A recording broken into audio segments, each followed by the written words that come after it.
Ladies and gentlemen, welcome back to the Reflection and Projection for Sports podcast with Simon Burtz. We thank you all for taking an hour out of your time and tuning into the show, where today and from now on, we will have sometimes as many as 8 topics as opposed to 4 or however many we have time to get to. I'm going to say around 6 topics today. There's lots of sports news right now, especially with the NCAA transfer portal. I mean, I can't say enough with that. So please stay tuned. Unfortunately, my podcast partner is not here today. She is celebrating her birthday this weekend. Mackenzie, if you're watching, happy birthday. It's going to be one that you need to make great, and we hope to have you back on in 2 weeks on the podcast right before Mason Day. So, all right. So here's a little something that I could say. If the transfer portal ever opened up, or yeah, if the transfer portal ever opened in the month of May or the month of March, a player, for example, let's say Flory Badunga, it could be any player, must ask in their announcement to the community, may I march on to Auburn? I mean, school doesn't matter. It could be Auburn, Alabama, or South Carolina, anything. Instead of, I have decided to enter the transfer portal. All right. Probably not my most amazing joke, but I tried. And with that being said, as of last Friday, this is the first topic. The NCAA has officially made a massive change to the rules and regulations for the notoriously notorious transfer portal that has changed college sports. Trump signed an executive order that only allows college athletes to enter the portal once in their entire NCAA career, as well as a 5-year window that does not allow more than 5 years on an active roster. And if a university violates these rules, they are subject to a significant decline and or potential loss of its federal funding. That is huge news. So let's get into this. Okay, my first concern is I'm not going to the first thing I'm going to say is I'm not going to say whether or not I have anything against Trump. I'm not going to say anything political. And I'm not going to try and do that. But my theory is I'm not sure why Trump is getting involved with something that the president of the NCAA should be doing, Charlie Baker. This is his job. Donald Trump is not in charge of doing what the NCAA committee is in charge of doing. There are so many other things countless things that Trump needs to be focused on a lot more compared to this. I mean, the NCAA is a whole nother thing with what he should be concentrating on right now. And so the impact that transfer portal, obviously, it's made a huge impact in college sports. It has allowed players to just enter the portal as many times as they can and have allowed people to just just go wherever they want to go. Look at their like they go for so many reasons. They go for money, they go for playing time, they go for coach and teammate relationship. Maybe who knows if it's education. That most they would go to a school for education most likely when their eligibility is up. But okay, but yeah, my problem here is we have been spoiling college athletes in recent years. NIL. Oh, the transfer as many times as you want. The leaving universities with less money than they should have because they are directly paying the athletes themselves. Yes, players are getting paid in direct deposit now. When I first heard that, I was like, really? Like, okay, I'm not against players getting paid. I may have said that directly on another show or previous show, but I'm in favor of the athletes getting paid. I understand that they generate this money. The reason why they have figures, 7 figures, is because they're generating this money. But sometimes, just when I think ethically, I think that when we're paying people 7 figures at age 19, we're crossing boundary lines that shouldn't be crossed, even though that's the way the world works. So okay, and if we're gonna spoil college athletes, let's make it more about the collegiate experience. Let's make it more memorable as a D1 athlete, as an individual, your personality, your reputation, that gives us more stories to tell.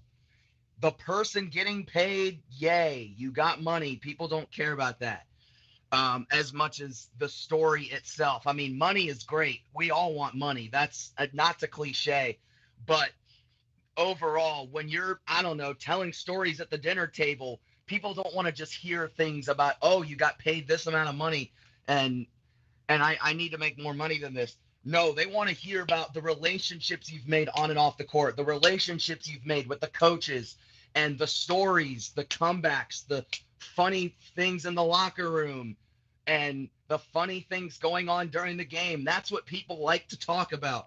People don't want to talk about the money. It's just the money itself, because money doesn't have as big of a story as like experience and storytelling itself, like the relationships. Even though, don't get me wrong, money is definitely a story when you look at, I don't know, donating to charity, changing someone's life who truly needs it, you name it.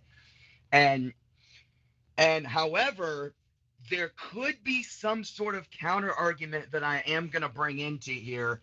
And so when I bring this counter argument, think of the tampering situation back with Ole Miss football. All right. So, I'm not going to say I'm not going to say this happened, but I'm saying, what if a coach abuses a player and that player happens to have already used up their 1 year of entering the transfer portal, but they still want to play? You probably have to go to a court, tell a judge, all that stuff.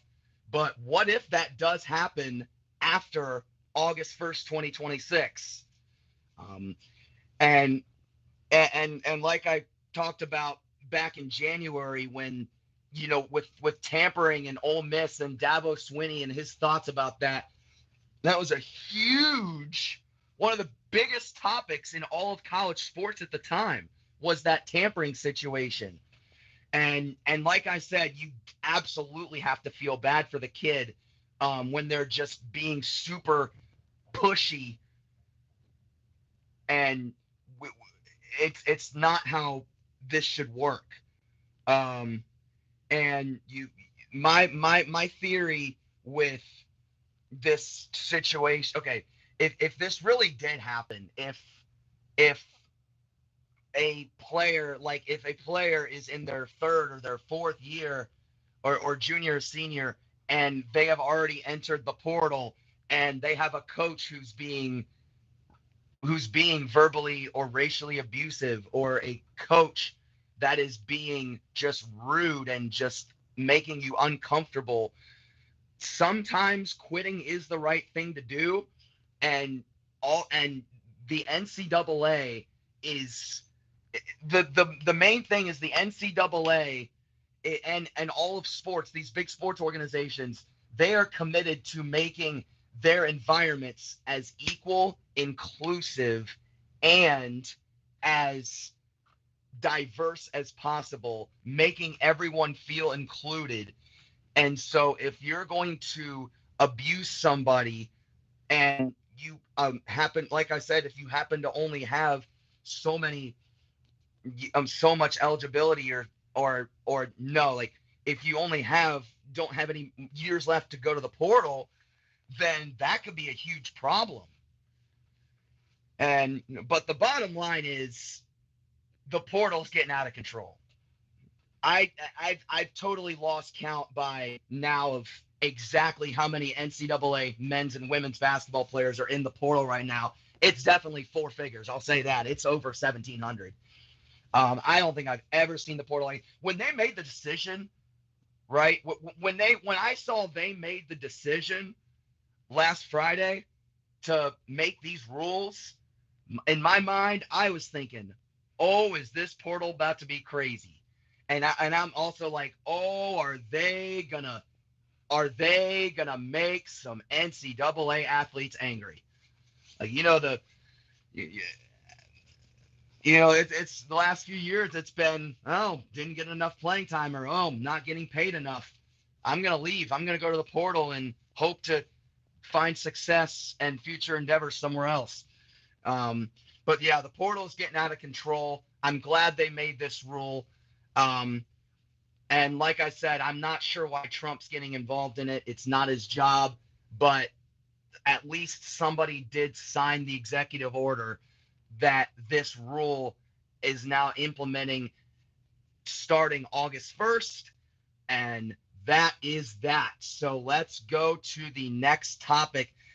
The NCAA has been discussing a change in the March Madness bracket going from 68 to 76 teams starting as early as next year, stated by Chris Beesmore on Yahoo Sports. All right. So when I see these little things, the first thing that comes to mind is the NCAA is just pressing buttons. They have, like I said on my last podcast, they have $2 billion. They're going to live. All right. I understand it's good business. Yes, it's great business, but they're going to live right now. They're just pressing little buttons to make it even more and just to get even more money. And I know that I know you, okay, maybe give more money. Maybe give more money to your conditioning coaches, right? Athletic trainers, the ones that condition you, the ones that actually make you able to play, the ones who keep you healthy. Because all of the best athletes is determined solely by their conditioning, right? And if the like some of that money that they've generated, depending on who has the money and who has control, is going to be, it hopefully can donate, like maybe some of this money could go to conditioning coaches. I definitely believe strength and conditioning coaches should get paid more, because they are the ones that care the most about their athletes' conditioning, their health, and their lifting situation, all that. So now going into actual in-game play itself, if we have 76 teams next year, so if so what would happen is it would make more than just the first four. It would make more play-in games before Thursday and Friday and so forth. And so who are they going to let in the tournament? Will it be teams in small and unknown conferences that get in even when they don't win their conference? Or will it be the entire SEC? I bet it's going to be that. Who knows if it's going to be that, but I bet it is. If I ever encounter 16 out of 16 SEC teams getting in the tournament, I'll be totally speechless. I'll be a mix of angry, I'll be a mix of disappointed, and just laughing hysterically if that actually happens. And it's never guaranteed that the Dukes, the Houstons, the Arizonas are gonna beat these 16 seeds by 60 points. Upsets happen. It's crucial to give everyone in the country an opportunity to write their own story if they've earned a spot in the tournament. I mean, FDU Purdue. Oh, come on. You got to be kidding me. You can't tell me you saw FDU beating Purdue. Nobody saw that coming. But when I went in to watch that game, I was sort of starting to understand Tobin Anderson's strategy. And I thought that was interesting. Getting some of the the strategy of, oh, let's get these, force your role players to get involved. Let's just completely take guys like Edey out of the play. I thought that was really smart. It's definitely, you're definitely pressing some buttons. I'll say that. And it's a total big bucks, no whammies. Like, you're pressing a gold Vegas gambling type button there. But it's definitely worth doing if you are super confident, like him when he said, oh, the more we watch Purdue, the more I think we can beat them. And I was really really intrigued by that strategy. Like, that's something that even as a commentator, that sparks a lot of interest. And now let's go to the UMBC Virginia. You can't tell me you saw that coming. Princeton, Arizona. You can't tell me you saw that coming.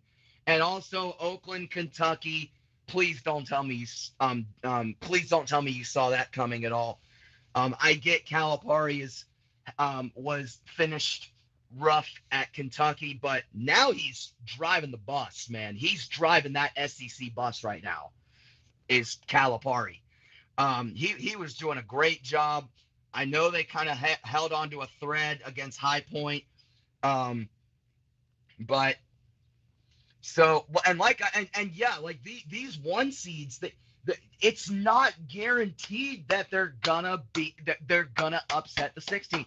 Oh yeah, don't put them in. They're a mid-major. They're playing Duke. They're playing Kentucky. They're playing Florida. They're gonna lose by 50 points.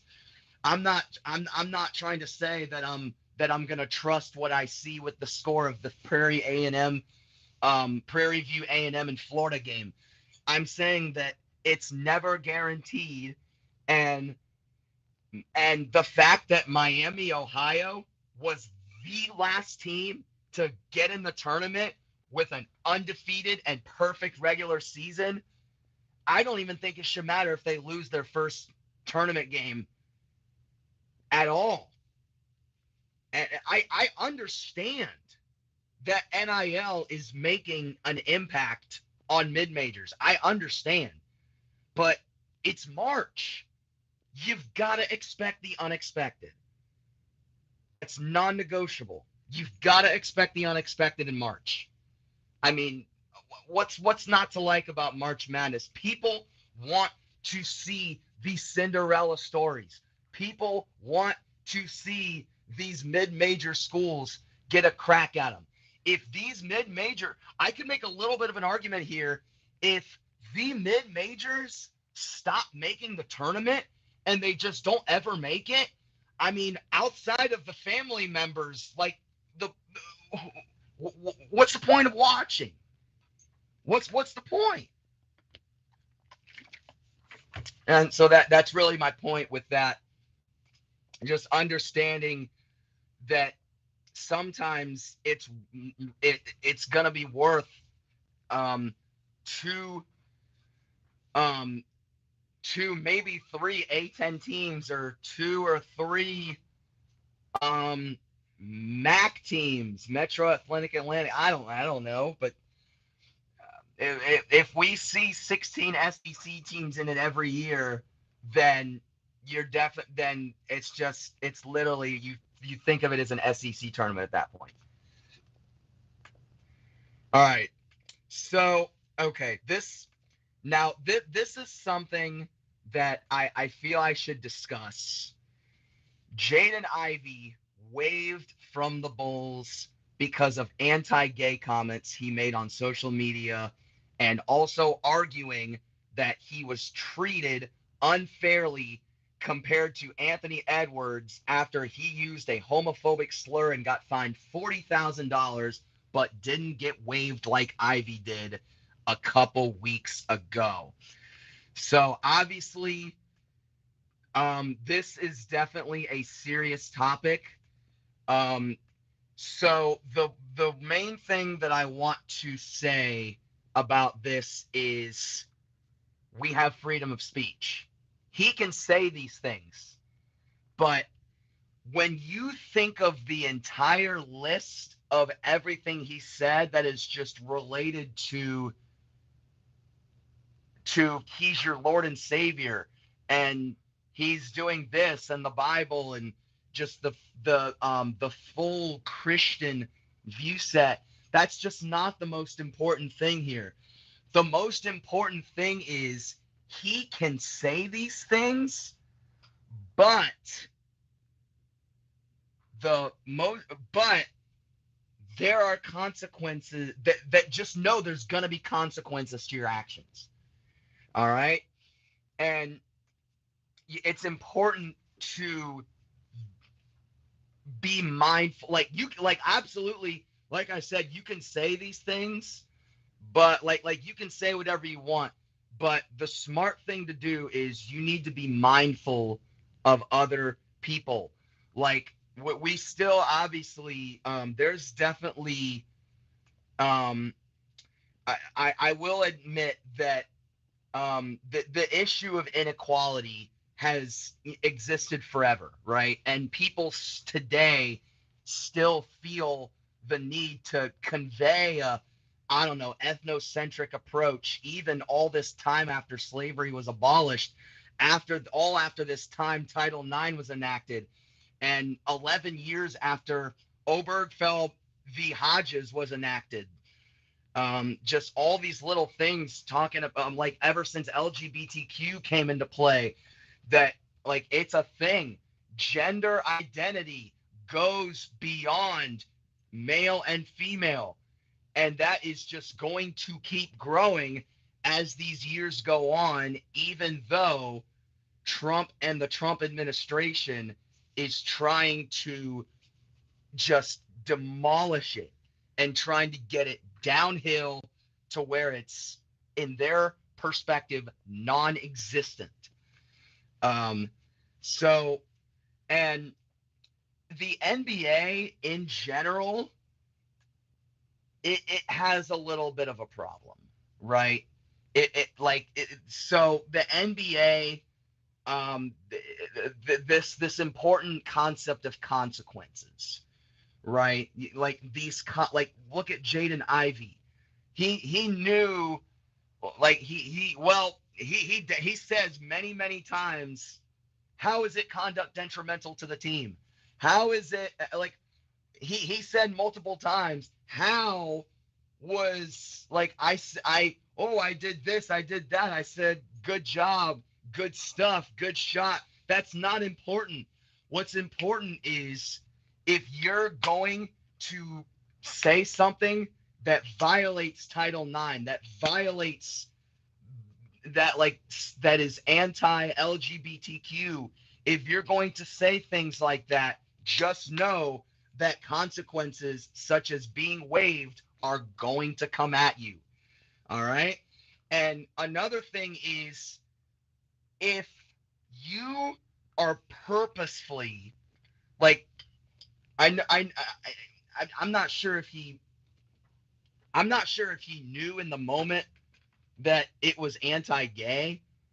I'm not, but he could have known. But just know that when you're saying these things, just I, like, yeah, when you're saying these things, not only are consequences going to come at you, but like it's anti-LGBTQ. I mean, you cannot you cannot be saying things like that out in public. Like if I, for example, if I was gay and you said that, like for example, no, for example, if you were gay and I said those words that offended you, how would that make you feel? Like, yeah, just think about it. How would that make you feel if you're going to try to put down other people? That's like the $1,000,000 question right there. All right. And with that being said, we are going to go to a little break. And YouTube folks, we will see you in just a moment.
All righty, we're back. We're back. Segment number 2. The first topic we're going to talk about in this second segment. Gino Auriemma and Dawn Staley had an incident after the UConn South Carolina Final Four game Saturday that resulted in a little bit of an altercation between the two coaches after Auriemma reportedly said that Dawn Staley did not shake his hand before the game. So, sportsmanship obviously is one of the most important things in the sports realm, right? We all know that. And I'm going to refer back to when I talked about Ben Johnson and when he just literally ran by Matt LaFleur in the playoffs. Oh no, he acted like that selfishness twice. He did it twice. He did it once in the regular season, and he did it once in the playoffs. It's totally unacceptable. And okay, think of this like Ben Johnson and Gino Auriemma are on the same side. Think of it that way. Well, I don't know. You can if you want. So, first of all, Gino lied. Dawn absolutely shook his hand pregame.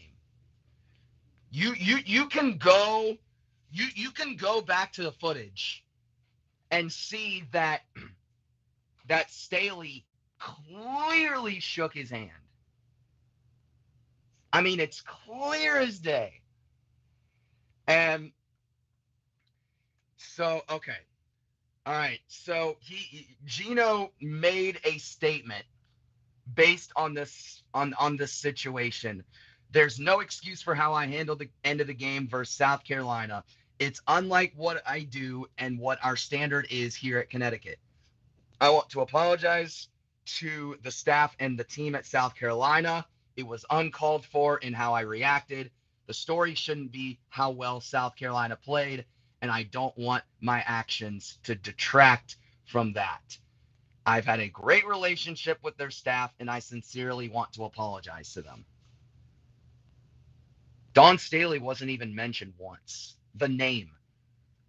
He failed to mention Dawn Staley's name. Can you imagine in a public apology after the actions you took to not mention the person's name? The first thing I'm going to say, 37 NCAA tournament appearances, 25 Final Fours, 12 natties, and 2 50-plus game winning streaks in the past decade. Totally classless. That's how you act. Seriously. Like, she's ranting and yelling on the sideline. It's 6-0. They're at, and we had a player who has a ripped jersey, and they're talking about, oh, we didn't see it. Okay. You have those stats I listed like a minute ago. Okay. That moment should not determine. I get you're setting a high bar on the refs. I understand that. I understand the point. But the more important thing is the altercation. That was just totally unacceptable. Okay, yeah, I was just watching the game. I was rooting for UConn, right? I was hoping that AZ Fudd could get her another ring. But sadly she didn't. But I will say South Carolina did outplay them. But for you to just snap at her like that, I mean, look think of the coach. Look at who you're talking to. You're talking to one. You're definitely talking to one of the greatest coaches ever. I get Gino's Gino's probably the greatest ever. But now but not only that, but you're now talking to not only one of the greatest coaches ever, but a coach who is nothing except her business. Dawn Staley just goes in there and handles her business. And for you to treat her like that, for Auriemma to treat her like that, even though she did shake his hand, is unacceptable. I really either he totally forgot about pregame, either he misinterpreted it, or he's just trying to pick some sort of fight. I have no idea. You cannot be acting like that in a big time game like that. That just can't happen. And so, with that being said, we're going to go on to the next topic. Jorge Soler and Ronaldo Lopez have both been suspended for 7 games following the brawl in the Braves-Angels game on Tuesday. Oh, guess what? I'm going to exaggerate here, but what a way to start the new season. Way to set the tone. A big old fight in Anaheim. So, and first of all, I mean, we heard it, 7 games. For most of us, the severity of that punishment, I mean, for most of us, look at the severity. Look at the severity of the punishment. You get suspended 7 games in MLB. For them, the severity of that is a speeding ticket. Funny. It's like a player or an organ. That's like an organization, that's like a player getting fined $50,000. That's a speeding ticket. That's nothing to them. They take a couple pennies out of the bank account, just get it. $50K, that's a bunch of pennies to them. All right. So, but I will say the NFL, if you had 7 game suspension in the NFL, then that's like half your season right there. So when I watched the clip of this, the main thing that I saw was both Lopez and Soler. This definitely escalated from some sort of like it definitely sort of like had a little going up the ladder in intensity. It just slowly brewed to the point where they had enough and they just stared at each other. He gave him a fastball high and inside. It almost hit him. He had to duck out of the way, and Soler just stood there. He just stood there and stared at Ronaldo Lopez, and was just refused to get back in the batter's box and go on with the rest of the game. And then Lopez said, "You want to come after me?" And Soler just charged the mound. But then you got the Braves manager, who was the hero of the day. He tackled absolute lineman, just tackled Soler from behind. He just saved the day. These kinds of fights remind me of when Amir Garrett absolutely charged the Pirates dugout. I think this was 2020. Yes, it was 2020. Or was it 2019? It may have been 20. I was 2019 when Amir Garrett was just looking at the dugout, the Pirates dugout, and he was just flat out saying words to them and exchanging words with the Pirates players. I mean, the Pirates were up 11-3 in the 9th inning. I'll say that much. And Amir Garrett went straight after them and threw ugly punches. And yeah, that's just one of those first couple punches. That's one of those moments. That's just one of those moments where, regardless of who you are, you're just gonna say, "Whoa!" Those punches from Amir Garrett were ugly.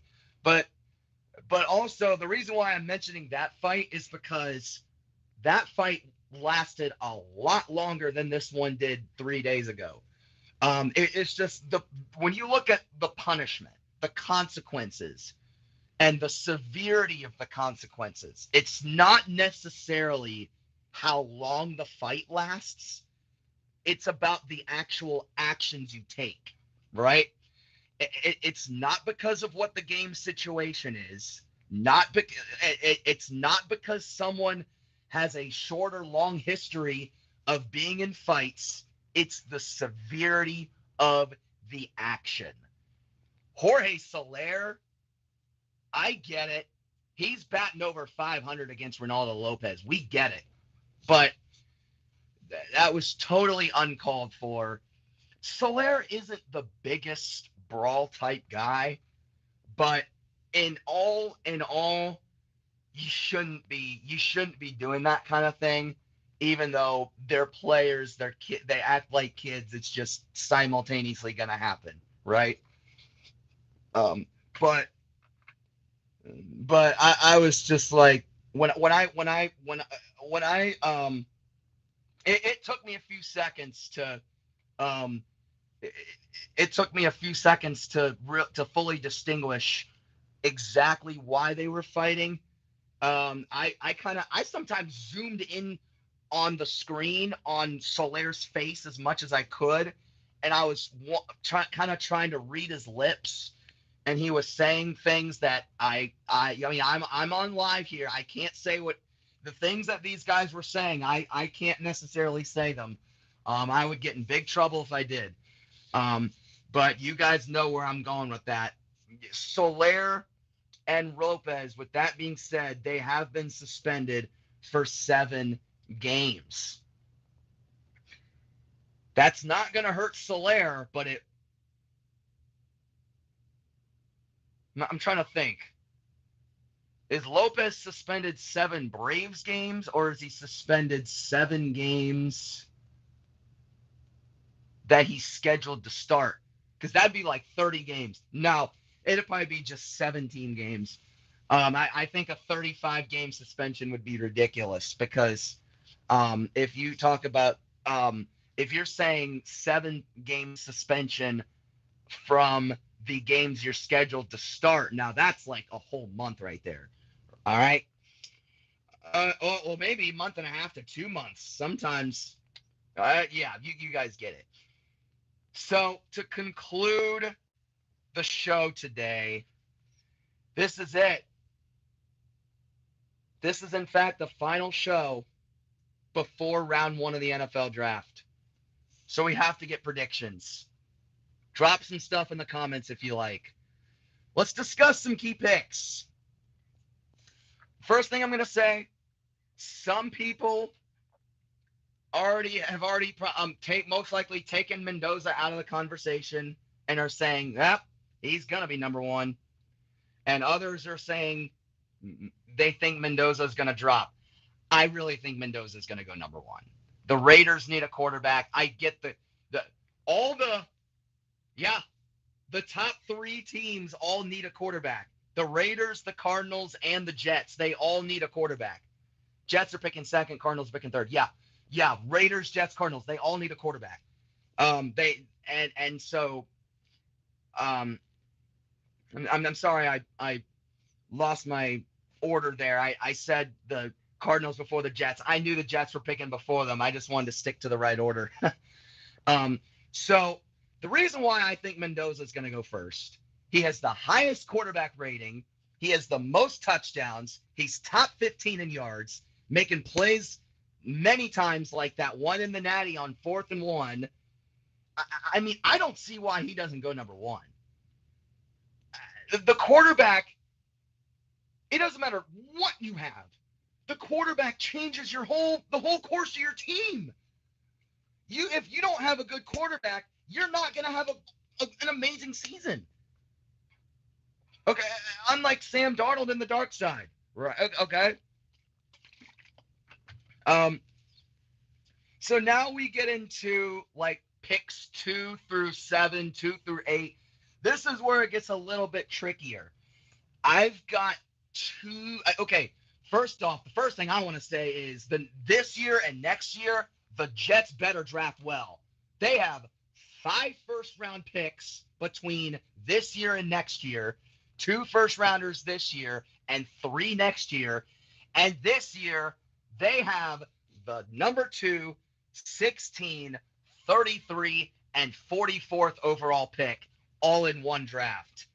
You better draft well. And some of my friends are saying to me, watch them still suck. We don't know. Sometimes out of nowhere, a draft or two can really change things. But the Jets show us a little something from year to year, and then they kind of collapse again. All right. And like I said, the Jets kind of need everything, right? They need a quarterback. They need a tight end. They absolutely need someone to go alongside Garrett Wilson on the outside. All right. That's what I'm seeing from the Jets. I think Garrett Wilson needs a valuable receiver who can play at if not the same but a similar skill set. That might take a few years of development throughout their career. But the final two picks that have come to my head for number 2 overall for the Jets is the monster Arvell Reese and then the other monster David Bailey from Texas Tech. I watched that Texas Tech Oregon game. Woo! David Bailey was something else. He looked like a different type of football player. Same thing with Arvell Reese. When Ohio State got plays on defense, when Ohio State was on defense, some of their plays where it was loss of yards, and there were times where Arvell just came out of nowhere. Like, he shocked everybody this year. Not trying to glaze or anything, but Arvell Reese I really think he's going to go number 2. If I had to put one final prediction in, I think Arvell is going to go number 2 overall to Aaron Glenn and the Jets. So number 3, if somehow in miracle fashion Mendoza falls to number 3, you got to get him. You don't have Kyler Murray anymore. Jacoby Brissett is Jacoby Brissett. Jacoby Brissett cannot be a franchise quarterback. I'll say that. But get Mendoza if you get lucky. All right.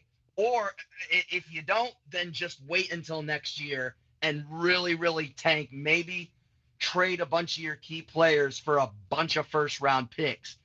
Obviously, stay away from the Jets. They better not trade their first-rounders. And also, there's only one quarterback in the first-round conversation right now, and it's Mendoza. And Mendoza is – I really, really can't say it enough, but I really think Mendoza is going to go number 1. I really do, to the Raiders. If he doesn't, I'm going to be quite surprised. So the Giants, you got to get Caleb Downs. You got to get Caleb Downs. Those are some of the weakest DBs I've ever seen. All right. It's just Caleb Downs needs to go to the Giants. The Giants, they've got Kayvon Thibodeau. They've got Brian Birds. The Giants' defensive front is phenomenal. They've got some good offensive weapons. Don't draft Carnell Tate. That does nothing for you. You've already got the big 3 who, fingers crossed, are going to be back from injury and be solid leaders for this team in Jackson Dart and Cam Skattebo and Malik Neighbors. And that you have, yeah, and I really think that Caleb Downs is the guy that you draft here. And if they do draft him, is that division going to be in trouble?